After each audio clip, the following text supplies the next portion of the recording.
Et c'est bon maintenant. Alors installez-vous.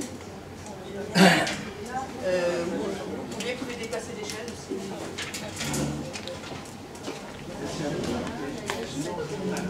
Ah, mais pas. Il y a une chaise là, dans les bons sacs. Dans les bons sacs, c'est bon.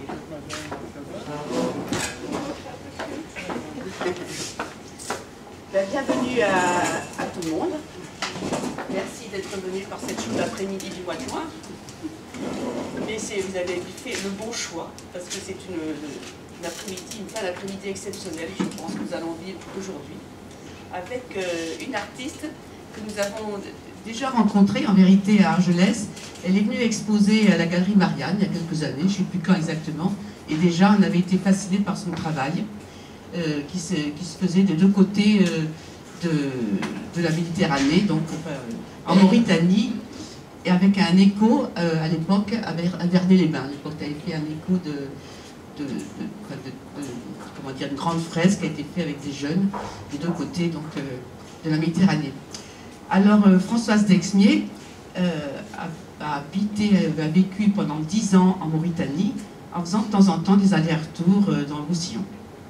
Et elle a eu beaucoup de rencontres avec des jeunes artistes mauritaniens et elle-même a formé des jeunes gens à l'art pictural et art plastique en général. Et enfin, voilà, donc elle est très très riche dans toute sa créativité. Elle fait aussi des films et elle a déjà produit 3 films. Et il y en a un qui va bientôt sortir qui s'appelle L'âme silencieuse. Voilà, que je vous invite à venir voir quand on passera certainement au cinéma Jaurès, incessamment. Voilà, sinon, elle va vous parler de son travail, et peut-être c'est important de dire qu'elle a une initiation soufie aussi. On a une sensibilité sur le soufisme, plus exactement. Elle a donc une très riche personnalité. Mais je laisse Françoise parler de son travail, et après on présentera nos 2 amis qui sont là. Bonsoir, alors bienvenue à l'heure du thé et merci à la médiathèque d'Argelès d'avoir ouvert cet espace à ce moment de convivialité, puis surtout à Sonia qui me fait confiance assez régulièrement. Donc l'heure du thé est née donc, à partir de 2008, j'étais donc en Mauritanie, il y avait un embargo. Il n'y a déjà pas grand-chose, mais alors au niveau du papier, là cette fois-ci, il n'y avait presque plus rien. Donc je cherchais de quoi pouvoir m'exprimer avec du papier. Et c'est les jeunes étudiants qui sont un petit peu feignants. Au lieu de faire la cérémonie du thé qui dure 1h30, et ben, ils achètent, comme ils disent, du Lipton en fait. Puisque là-bas, souvent, les noms sont donnés à partir des marques. Par exemple, on ne dit pas une bouteille d'Évian, on ne dit pas une bouteille d'eau, on dit de l'Évian. Enfin, voilà. Et donc, en déchotant ces petits sachets qui étaient séchés sur la petite natte par terre, j'ai découvert que ça ressemblait à des parchemins. Donc, j'ai commencé à les stocker en ne sachant pas trop ce que j'allais en faire. Et petit à petit, tout le monde s'est pris un peu au jeu, mes amis mauritaniens, les Marocains, des Espagnols, des Français. Et tout le monde a commencé à garder des sachets de thé, et d'autres sont même venus après m'aider à les dépioter, comme Patricia qui est là. Et donc ça a créé, en plus d'une démarche picturale qui était un peu basée à la fois sur l'immersion aux autres cultures, et en même temps, j'ai fait tout un travail psychanalytique et qui m'a amené à aller au plus près de moi, au plus près de ma vérité. Et j'ai redécouvert mon âme d'enfant un petit peu en faisant cette démarche avec ces sachets de thé que je triais, que je récoltais, que je collais. Enfin voilà, j'écris des petites histoires aussi en retrouvant mon écriture d'enfant. Donc c'est quelque chose qui procède de la simplicité, de la convivialité et de la rencontre. Et l'autre et l'altérité est très importante. Et c'est pour ça que ce concept est un peu modulable. Là aujourd'hui il y a Jo et Fred, mais l'autre fois il y avait aussi Michel Bayard et Christian Bellhomme, qui est le compositeur de mon film. Donc à chaque fois, toutes les personnes qui ont une sensibilité à l'autre, ben, je leur propose, si c'est possible, de partager ce moment autour de l'heure du thé. Voilà, donc là maintenant je vais laisser la parole à Jo et à Fred pour Je est un autre. Merci. Oui, bonjour. Voilà, Jo Fallieu, donc à la fois poète philosophe d'abord, puisque les études de philosophie ont terminé à enseigner la philosophie pendant un certain nombre d'années. Et alors qu'on dit que la philosophie vient sur le tard, ici pour moi ça a été la poésie qui est venue sur le tard. À 60 ans je me suis mis à écrire des poèmes. Voilà. Dans mon cursus universitaire, j'ai rencontré un enseignant de psychanalyse qui nous a fait découvrir Lacan. Donc il reste encore quelque chose de cela. Je suis un peu aussi sur les chemins de traverse en préparant mon mémoire de philo sur la poésie, hein, sur l'expérience de la mort dans la poésie contemporaine, notamment les poètes surréalistes et surtout les poètes du grand jeu. Alors, l'objet aujourd'hui d'une causerie, eh bien, effectivement, autour d'une tasse de thé, ça parle, comme dirait Lacan d'ailleurs, et ça cause aussi, ça cause, on est dans le léger, c'est-à-dire qu'on ne veut pas tellement, il ne s'agit pas d'une conférence, on ne va pas approfondir certains concepts, mais on va laisser glisser d'une forme de pensée à une autre, en prenant le prétexte de la poésie et de ce mot de Rimbaud, « je et te nôtre ». « Je et te nôtre », c'est tiré d'une lettre que Rimbaud a écrite à Paul de Mény, un autre poète ami, le 15 mars 1871, c'est-à-dire une semaine à peu près avant la semaine sanglante de la Commune de Paris.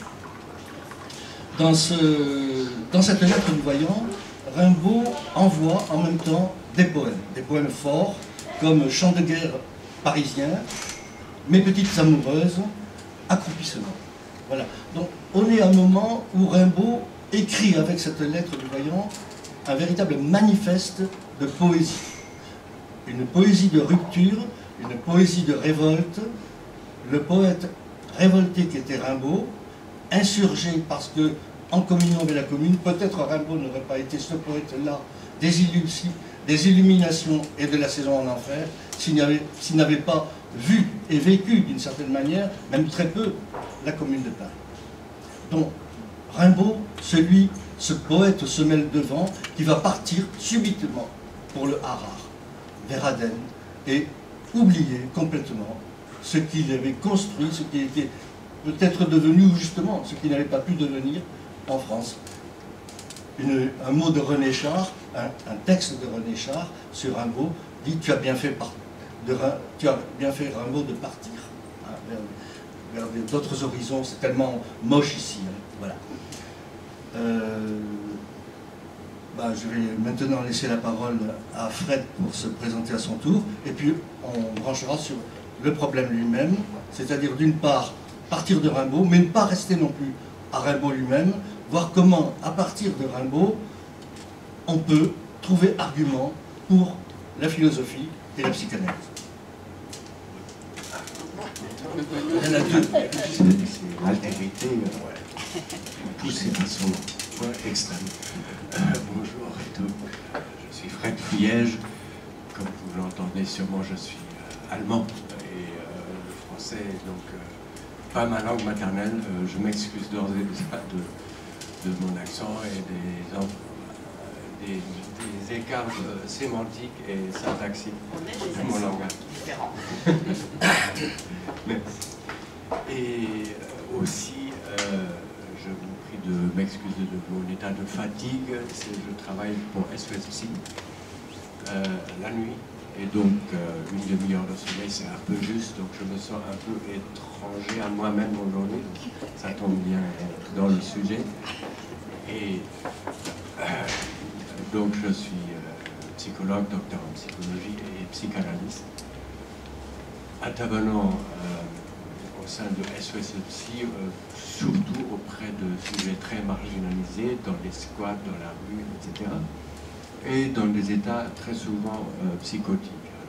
Parlez plus fort, pardon, parce que je ne vous entends pas bien. Ah, excusez-moi encore. Donc, j'interviens pour le compte d'une ONG qui s'appelle SOS Psy, quotidiennement, et surtout de nuit, auprès de sujets très souvent marginalisés, souffrant d'exclusion sociale.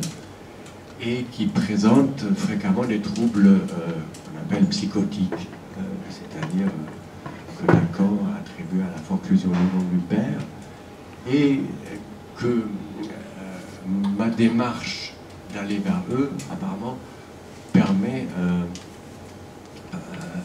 d'amener à une rémission, en tout cas à une amélioration. Voilà. Mon deuxième poste, c'est celui de chercheur et d'enseignant au sein du CEPA, le Centre européen de psychologie clinique et de psychanalyse, voilà, dans lequel j'essaie de théoriser et d'avancer avec ma collègue Françoise Dexmier d'ailleurs,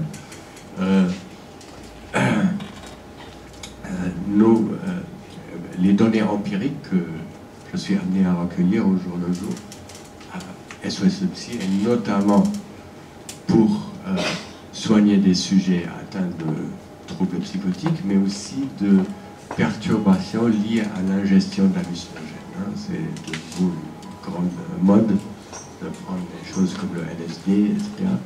Et les gens restent très souvent ce qu'ils appellent scotchés, donc ne redescendent plus. Et les psychiatres attribuent au déclenchement d'une psychose. Je ne suis pas tout à fait d'accord avec ça. J'ai fait quelques travaux là-dessus et ça y ressemble à s'y méprendre, mais il y a un grand nombre de signes distinctifs. Je ne vais pas m'étendre maintenant là-dessus. Merci beaucoup.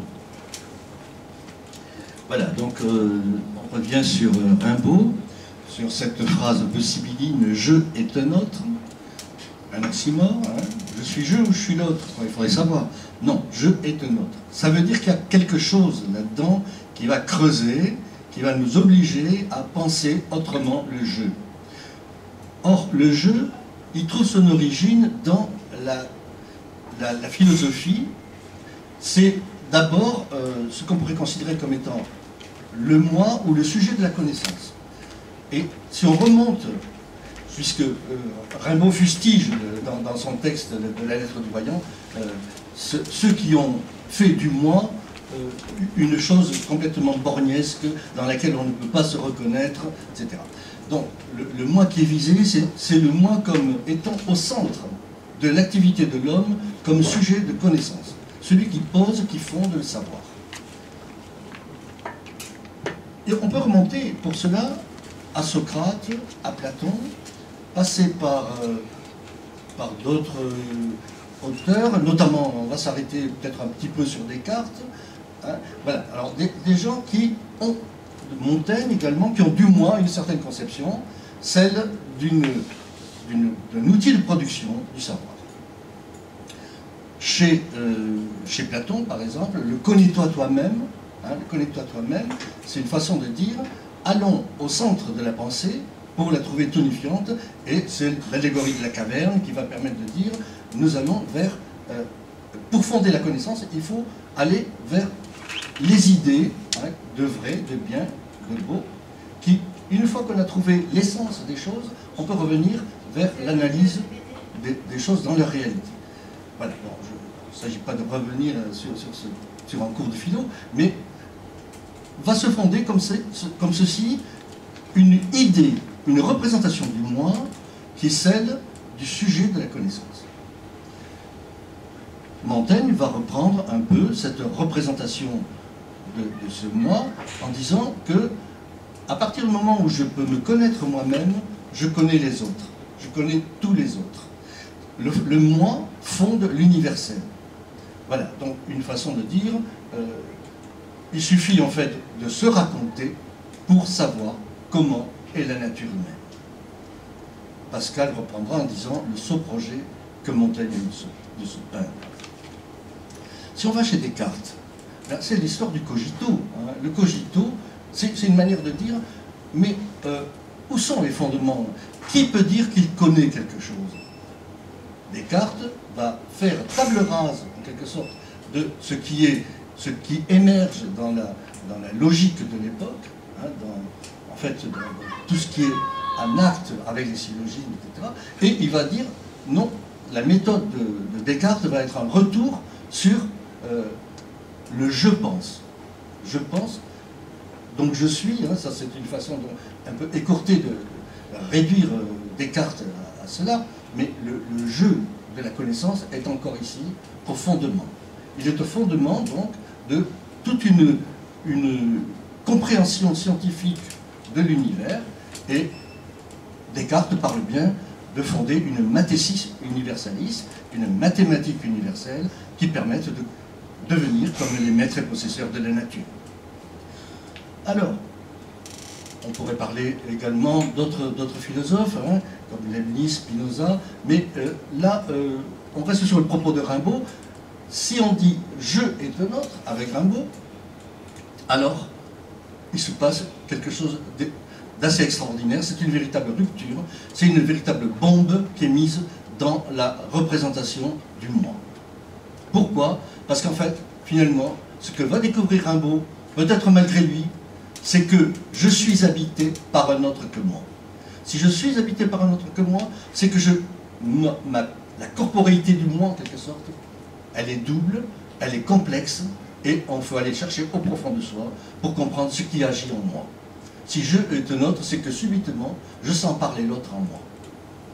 Or, cet autre, c'est pas si simple que ça non plus. Cet autre, il peut être celui qui parle au profond de moi, mais je laisserai Fred en parler, mais il peut être aussi l'autre à côté de moi qui va influer sur ma personne et rentrer dans ma représentation du monde. Donc, je est un autre va nous ouvrir une certaine porte assez grandiose sur le monde et sur la culture.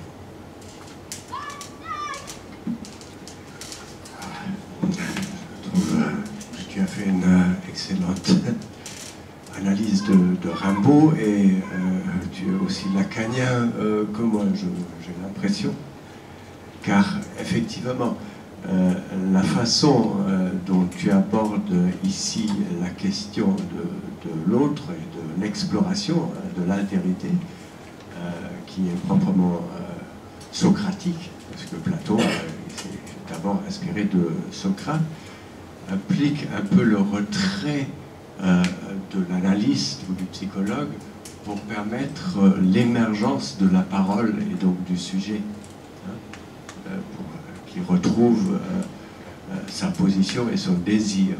Et il est fondamentalement distinct du moi, qui est illusoire, imaginaire.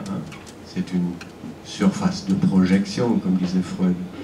Moi, je dirais, le moi est profondément paranoïaque. Donc, il est proche du symptôme, et il intéresse peu le psychanalyste. C'est ce qui est proche de ce qu'on pourrait appeler le conscient. Et aussi cette primauté du langage que tu as déjà abordé. Effectivement, rappelons que quand le petit homme émet son premier cri, c'est issu d'un besoin biologique. Et c'est lorsque la mère y répond, peut-être au premier, mais au 20e, elle lui donne un sens a posteriori, celui d'une demande. Et ce n'est que les cris suivants qui sont des signifiants. Donc, d'où aussi la différence entre le temps logique et le temps chronologique dans notre inconscient, et qui permet justement la guérison par la psychanalyse. Et ça, c'est encore une longue histoire. Et effectivement, on est tout d'abord aliéné dans l'image de l'autre, dans le stade du miroir. Donc, mais c'est une aliénation nécessaire, sur laquelle on n'arrive pas à se constituer comme sujet. Donc tout d'abord, il faut s'identifier à l'autre, ou à son image spéculaire qui est inversée. Et dans un deuxième temps, arrive le troisième larron, le trouble fait, le père, qui introduit du symbolique et qui d'abord dit « tu n'es pas ta mère ». Donc c'est une question de lettres, hein, qui coupe cette identification aliénante. Et la deuxième coupure, comme disait Freud, castration, et tu ne pourras pas non plus la posséder, l'avoir.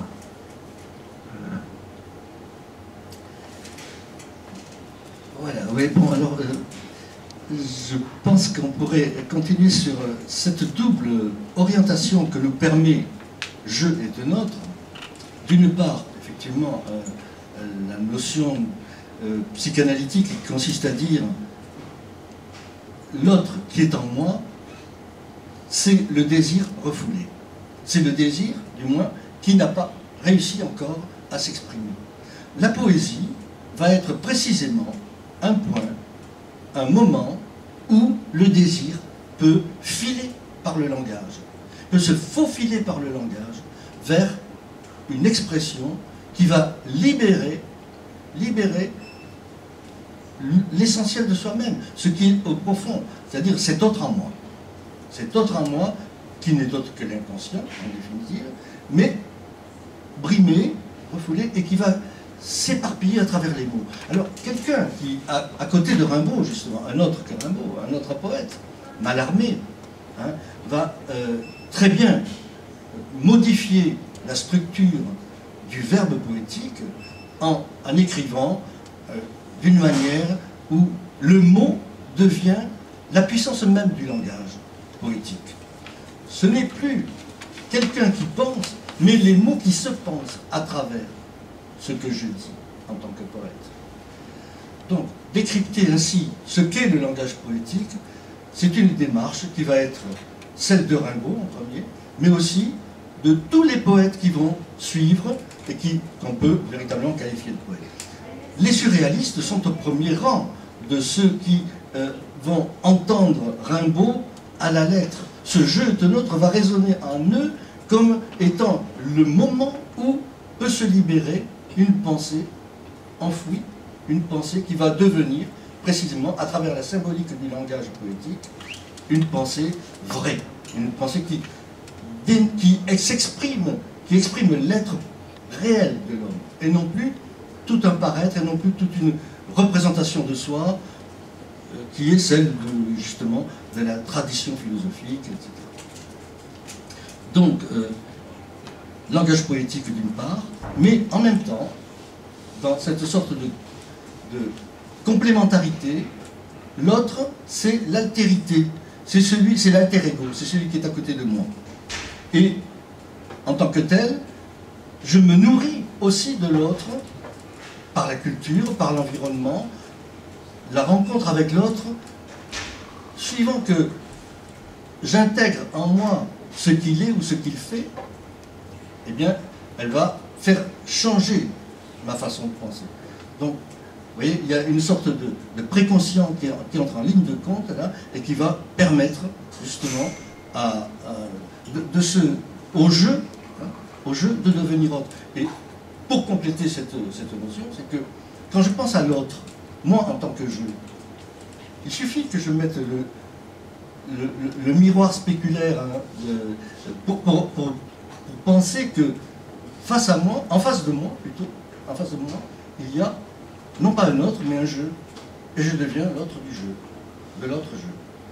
Donc cette façon de réversibilité du jeu dans l'autre, elle nous implique dans une conception de l'autre radicalement différente, puisque ça suppose que je dois aussi me mettre à la place de l'autre pour me comprendre je.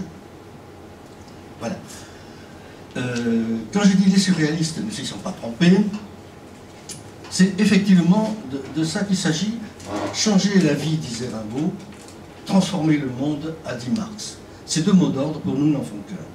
C'est de Breton, c'est dans le manifeste du surréalisme, et c'est véritablement une manière de dire, maintenant, il faut changer tout ce qui nous entoure, il faut être un peu comme aurait dit aussi Nietzsche, hein, il faut inventer l'homme nouveau, il faut aller au-delà, le surhomme, hein, qui a été si mal compris par tant d'autres, mais voilà, le surhomme qu'il faut inventer, il est là, il est sous les mots de Rimbaud, il est à travers la poésie surréaliste et l'ensemble des arts surréalistes, il est cette façon de dire, on va s'ébrouer un petit peu de ce carcan qui nous enserre, faire péter notre carapace et laisser surgir la véritable création, la véritable créativité, un moi qui puisse véritablement dire je suis et non pas je te suis.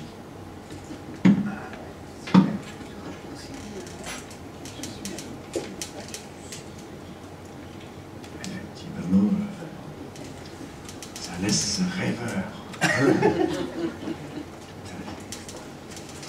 Alors, oui, je voudrais revenir aussi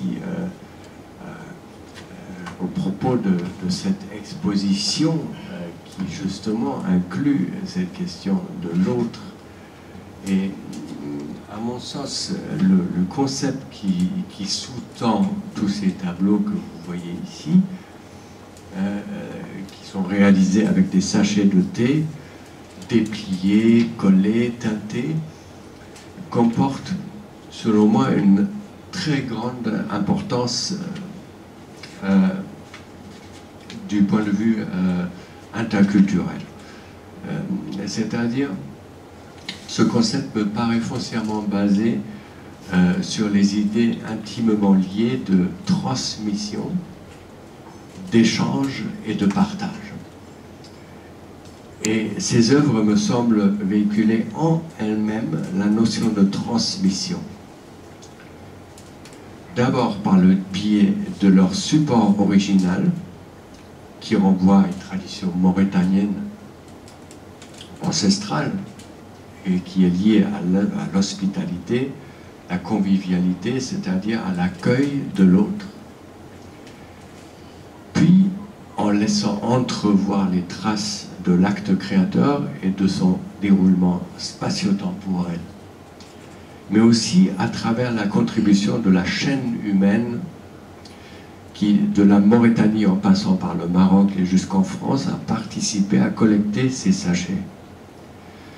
Cependant, la découverte de ces toiles nous fournit, me semble-t-il, une très belle occasion d'échanger et de partager. C'est pourquoi je vous invite d'ores et déjà à vous manifester et de poser des questions à propos de nos discours qui ne doivent pas être intelligibles à d'autres que nous deux, non?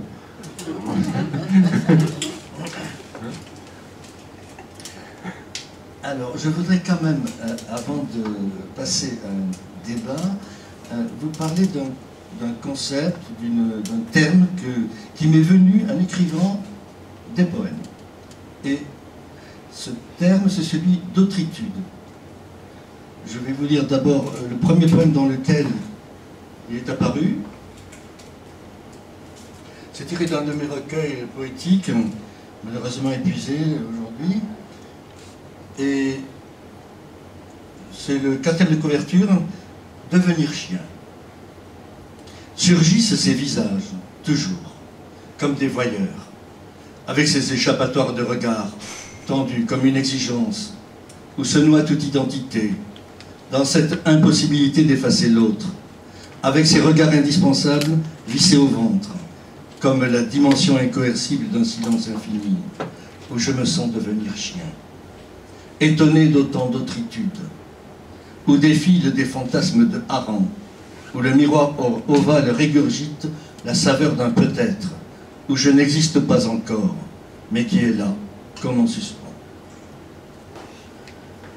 Voilà, donc ce mot d'autritude, je ne l'ai pas trouvé en tant que philosophe, mais en tant que poète. Il m'est venu subitement, il s'est imposé à moi, et c'est Rimbaud d'ailleurs qui dit aussi, le poète est voyant, il est voleur de feu, il anticipe sur parfois le travail de recherche, etc. Et dans la lettre voyant, ça fourmille aussi de termes, de notions, qui sont cette façon d'anticiper, de voir déjà, de visionner un univers nouveau, une façon de concevoir l'autre. Un peu plus tard, quelques années plus tard, j'ai écrit un texte qui s'appelle Autritude. Légèrement tendue hors d'elle-même, dans un froissement inaudible, que je perçois seulement à ce tremblement élégant, qui la rend encore plus belle, où frémissent aussi avec candeur ses narines purpurines, comme des éclats de beauté. Il demeure, comme une volupté, une symphonie dans la sensualité des courbures, où s'incurve le regard lui-même, comme rendu à sa propre extériorité, à cette solitude insupportable qui lance des appels, qui ne se supporte plus comme appendice de la peur, celle-là même vissée au ventre, comme un interstice à la douleur, mais aussi emportée par ce vent des libertés qui peut enfin arracher aux étoiles ce scintillement baroque où se niche la folie, dans sa recherche éperdue des monstres qui la hantent, dans son extrême difficulté à rejoindre mon autritude, elle, ma candide compagne aimée, la source définitive de mon désir. Voilà donc un poème dans lequel s'inscrit ce terme, encore une fois. Donc ça m'a amené à réfléchir a posteriori à ce que je voulais dire par là. Autritude. Autritude n'est pas altérité. L'altérité, c'est l'autre avec qui je suis ami. L'autritude, c'est une façon de me poser a priori devant l'autre, comme étant son ami. C'est même différent de l'amour, c'est différent de l'empathie. C'est une façon de se dire, je suis avec quelqu'un, ou je peux être avec quelqu'un, qui peut être très, très rapidement un ami. Il y a des expériences à faire, mais cette manière, si vous voulez, c'est un regard, une façon d'être en appel. L'autritude, ça suppose presque un fondement moral, mais un fondement moral léger, une éthique qui serait de l'ordre d'une poétique de l'autre. Voilà. Donc, je vous invite à réfléchir sur cette manière de concevoir l'autre, hein, au-delà de l'autre peut être mon ennemi, l'autre peut être mon ami, mon amour, mais dans l'autritude, il y a aussi quelque chose qui pourrait s'inscrire, se glisser entre ces différentes nuances de l'altérité. J'ai aussi écrit un long poème, et je trouverai peut-être le temps de vous le lire, à propos des événements du 7 janvier, concernant Charlie Hebdo. Là, on est vraiment dans un cas où l'autre devient moins que rien et plus que tout. Alors, je vais laisser peut-être encore la parole à Fred s'il veut nous parler un peu de son expérience, et je terminerai par Charlie. Hein, voilà. Oui, j'aime beaucoup ce concept d'autritude, et qui inclut justement cette idée d'ouverture qui n'est pas forcément inclus dans celui de l'altérité. C'est une autre attitude devant l'autre. Absolument, tout à fait. Donc, d'imprévu, d'imprévisible, et je dirais peut-être qui nous oblige à sortir de nous-mêmes, à faire un pas vers l'autre. Pour ceci, il faut d'abord rappeler que, dans la constitution de l'homme, on a d'abord affaire à l'autre maternel, hein, qui nous perce et absorbe nos angoisses, et dans un deuxième temps, à cette fameuse séparation par le père à laquelle j'ai fait allusion, mais aussi à la reconnaissance par le père de la mère, mais là je poserai une sorte de triptyque du grand autre qui est absolument indispensable pour notre bien-être mental et moral, à savoir d'abord l'amour, qu'on soit aimé par quelqu'un, de préférence par l'un des parents, mais peu importe, celui qui se trouve là pour nous élever. Deuxièmement, la reconnaissance en tant que sujet différent du parent en question. Et enfin, la limite, qu'on ne nous laisse pas jouer sur l'autoroute, parce que ça serait l'amour mal employé. Et comme ce triptyque semble très mal fonctionner à l'heure actuelle, SOS Psy est beaucoup sollicité, on voit un véritable malaise social émerger plus jamais vu. Et c'est pourquoi j'ai émis le postulat d'une sorte de solution de rechange qu'on observe d'ailleurs dans des sociétés comme en Mauritanie, mais aussi en Andalousie ou d'autres contrées, en France, dans les Cévennes, en Bretagne, dans les Pyrénées. Il y a des micro-communautés où il existe encore ce que j'appellerais la loi du père, mais qui serait une loi des frères, c'est-à-dire le frère, le semblable, l'autre, qui vient rattraper la sauce un peu là où elle n'est pas arrivée avant. Et c'est là où le bas blesse actuellement aussi, et pour sortir d'une espèce de retenue, de réserve, voire, je dirais même, de phobie de l'autre, oui, il faut oser, et amener ce que Aristote appelait la tuché, c'est-à-dire le hasard provoqué, contre l'automaton qui pour lui était ce qui imposait la compulsion de répétition en psychologie.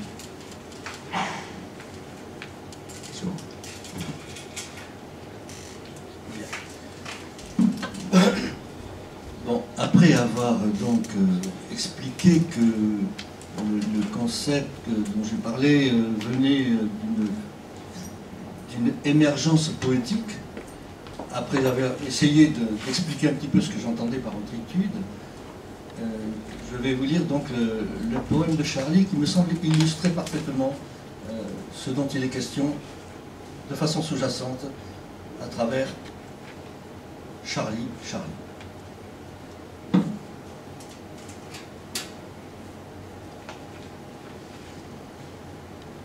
Les larmes à fleur de paupières. Comment laisser filer cette limpidité des mots quand la gorge se fige, qu'il devient difficile de penser. Les mots s'entrechoquent, comme des salves mouillées. Tempête dans le cerveau, blessure, ils ont tué Charlie. Ils m'ont tué, dans mon Charlie à moi, comme une possibilité de vivre, un temps pour les poètes qui s'en va. Il faudra recoudre avec des fleurs, avec des mots, avec des chansons, des dessins, s'introduire dans cet univers magique qu'ils ont créé. Charlie, dessine-moi un mouton, une libellule, une colombe de liberté. Ils étaient 12 chevaliers de la liberté, ce jour-là, innocents, sans malice, égarés dans la tendresse de la création, avec des couleurs, des idées, des rires, des crayons. Ils façonnaient un monde à leur façon, comme un rêve pour nous.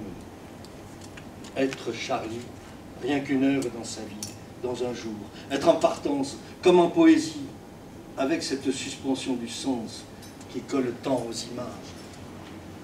Les caricatures ne déforment pas, elles accentuent, elles perforent, pénètrent, demeurent. Elles sont encore là, même après la tuerie, encore plus fort, encore plus vrai. Charles, quand tu dis qu'ils ont jusqu'à fin janvier pour les vœux, image plus forte que tout autre discours sur l'insondable connerie humaine. Ils étaient 12 chevaliers de la liberté qui ne le savaient pas. Nous étions 100, nous étions 1000 à vibrer de douleur. Pourquoi? Venger cette image du prophète dérisoire. Tout, l'image, le prophète, les assassins, se trouvaient ce jour-là à bosser, à se marrer au local de Charlie, sans imaginer un instant la tornade, la peur enfouie pour pouvoir vivre. Et puis d'un coup, saccage, carnage, furie de ces poupées ninja en collant noir, Kalachnikov au poing, arrosant avec discernement, avec méthode, sang-froid, la haine des crayons, la haine des mots qui touchent juste. Ils allaient, comme des robots, incarnation grotesque d'un dieu de soumission, endoctrinement, misère de la pensée, ridicule et cruel, paroles d'illuminés, barbarie, Bestialité, pauvre prophète. Dur, d'être aimé par des cons. Il tire sur l'intelligence fine, l'insolence, la liberté absolue de penser, de dire, de dessiner, ravalant le prophète au statut de sombre brute, image définitive de la violence et du mal, caricature faite chair, jusqu'à inverser le sens, petitesse d'Allah. Grandeur de ce que représentait Charlie, dont nous n'avions pas toujours conscience. Nous ne les avons pas assez aimés, trop seuls, toujours en première ligne. Nous le savions bien. Pour ce courage-là, nous étions déjà Charlie, pour ce bain de clarté que balançait l'humour, comme des vagues de feu. Et puis, ils ont osé. Nous ne savions pas alors tout ce que nous avons perdu, colère, insoumission, révolte, toute cette fureur de vivre sans entrave, dans la plénitude de la pensée, insurrection contre la servitude, sus à l'infâme, le fanatisme religieux, idéologique, l'inhumain. Ils étaient tout cela, Charlie. Cette extraordinaire résistance, le courage en plus, le courage de fustiger l'étroitesse d'esprit, la médiocrité malgré les menaces, le danger de mort à chaque instant, dès que tu prends ta plume, ton crayon, tes couleurs, cette fluidité du rire, le gouffre maintenant. Alors bien sûr, je suis Charlie. Je suis cette pensée qui cravache, qui hurle dans le silence de la cruauté. Je pleure sur ce vide, ce silence assourdissant qui devient clameur dans la peau de Gavroche. Se reconnaître dans ce souffle de liberté, se savoir encore de cette engeance qui hurle dans la rue, qui refuse qu'on tue la liberté d'expression. Bien sûr, ils auraient préféré la Marseillaise à la Gainsbourg, mais même dans les sillons de la haine, le sang brûle la possibilité d'une île. Alors, il faut accepter de se dire qu'on n'a pas su aimer, qu'on n'a pas su éduquer, qu'ils sont devenus des monstres et qu'ils nous ont tués. Ils ont tué ceux de Charlie, chevaliers de la pensée libre, insaisissables libertaires, défiant les menaces, mais poussant jusqu'au bout leur combat, la liberté pour tous. Pour les poupées ninja, pour les femmes voilées, pour le droit au blasphème. Ils ont assassiné même une femme, et ce policier qui avait le même visage qu'eux et qui les implorait. Folie, folie, lâcheté, délire de grandeur ou d'avilissement. Comment peut-on assassiner le sourire de Camus, ce grand duduche pour l'éternité, l'impudeur fraternelle de Wolenski, la pensée splendide d'oncle Bernard, les délires troublants de Tinius, le monde en interface d'Honoré, la caricature ou la mort, tout un art de vivre, de s'insurger. Cet art de faire tenir l'idée dans un seul trait, un coup de crayon iconoclaste, avec sa bulle de cristal, et tout est dit. Dire que nous ne savions pas, nous avions tendance à oublier toute cette richesse, toute la poésie qui se tient comme en suspens dans la caricature, cet art de provoquer la réflexion ou le plaisir, comme dans un geste, un clin d'œil, mieux qu'un texte, mieux qu'une parole. Ça se décline dans un sourire, et tout est là, étalé, à la vue de tous, au délire de chacun, comprendre qui pourra, disait Éluard, subtilité du sens qui glisse, avec ses arcanes de lucidité et de complicité tacite. Même quand ça choque, surtout quand ça choque, on rit. Et nous sommes meurtris de tant de génie dans la tombe. Là, on ne rit plus, on pleure. Comme on pleure une amante, perdue et retrouvée, et repartie, comme on pleure un frère, un copain d'abord. On crie dans son cœur. Pour tant d'humanité a jamais disparu. Déjà les chiens hurlent à la porte. Ils l'avaient bien cherché. Logique de haine, loi du talion, reprendre tout à zéro depuis la maternelle, cicatriser l'appel du djihad, apprendre à ne pas céder au chant des sirènes, à ne plus laisser les imams de la mort travailler en terrain fertile.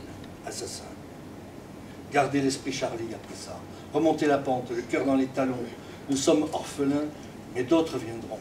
Demain encore Charlie, déjà Charlie, et son image de pardon. Ne pas céder, toujours un dernier espoir pour la liberté de dire, même le couteau sous la gorge, jusqu'au bout, jusqu'à la mort, l'humour, comme un ultime retranchement. Ils étaient seuls, trop seuls, à peine symboliquement protégés, et les voici soudain dans ce rôle de héros. Ceux de Charlie, il faudra se souvenir, continuer le combat pour la liberté, chacun à la mesure de son talent, sur tous les fronts, ceux de l'humour, de l'art, de la laïcité, partir en chemin avec l'innocence de Gavroche et ne rien lâcher, vivre dans la chaleur des mots d'amour, des images qui chantent dans le rire et dans la peur. Orphelins de Charlie, alors tous Charlie, comme un écho, Charlie, Charlie.